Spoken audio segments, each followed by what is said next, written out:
Mr. Perfect by Roger Hargreaves. It was a perfect summer's day, and on this perfect summer's day, Mr. Perfect was looking even more perfect than usual. He didn't have a hair out of place. Mr. Perfect lived in Tip-Top Cottage, and on this perfect summer's day, his house was also looking even more perfect than usual. Not a curtain out of place. I suppose you're wondering why Tip-Top Cottage was looking so perfect. I shall tell you. It was Mr. Perfect's birthday, and he was going to have a party. There was a knock at the door. "Perfect!" cried Mr. Perfect. "How very kind of you," he said, when he saw that all his guests had brought wonderful-looking presents. "Please do come in, and if no one minds, we'll open the presents later." Nobody minded in the least. Well, almost nobody. "What's that?" roared Mr. Uppity. "I don't have any time to waste, you know. You'd better make sure we don't get bored today." Do you think this upset Mr. Perfect? Of course not. Mr. Perfect had perfect manners, unlike rude Mr. Uppity. "Oh, no, my dear Mr. Uppity, we shan't be bored today," he replied. "First of all, we shall dance." And everybody danced, even Mr. Uppity. But although he danced, Mr. Uppity couldn't manage a smile. Unfortunately, Mr. Clumsy, being his usual clumsy self, broke a pile of plates.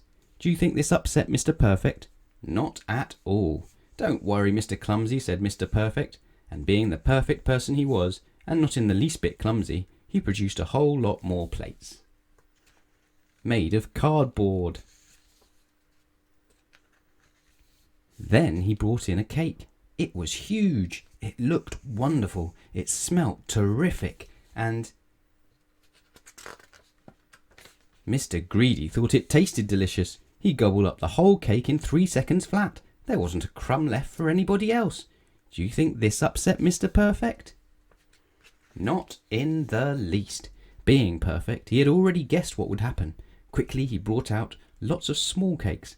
There was plenty for everybody, even Mr. Perfect. But as he was not greedy, he only ate one. One cake was just perfect for him. Once everything had been eaten, Mr. Perfect opened his presents. He said as many thank yous as there were presents. Well, not quite. "What about my present?" cried Mr. Mean. Mr. Mean's parcel was so small that Mr. Perfect had not seen it. Mr. Perfect opened the tiny parcel wrapped in newspaper. "Oh, Mr. Mean," said Mr. Perfect, "you've given me a lump of coal. How kind of you. It's delightful." "If I'd known, I'd only have given him half a lump," grumbled Mr. Mean. "That's it. I've had enough," cried Mr. Uppity suddenly. "I'm fed up with you, Mr. Perfect. And do you know why? I'll tell you. I have discovered that there is a most enormous, unbearable, exasperating fault with you." "Would you be so kind as to tell me what that might be?" asked Mr. Perfect, as politely as ever. "Don't you understand?" cried Mr. Uppity. "Your fault is that you have no faults."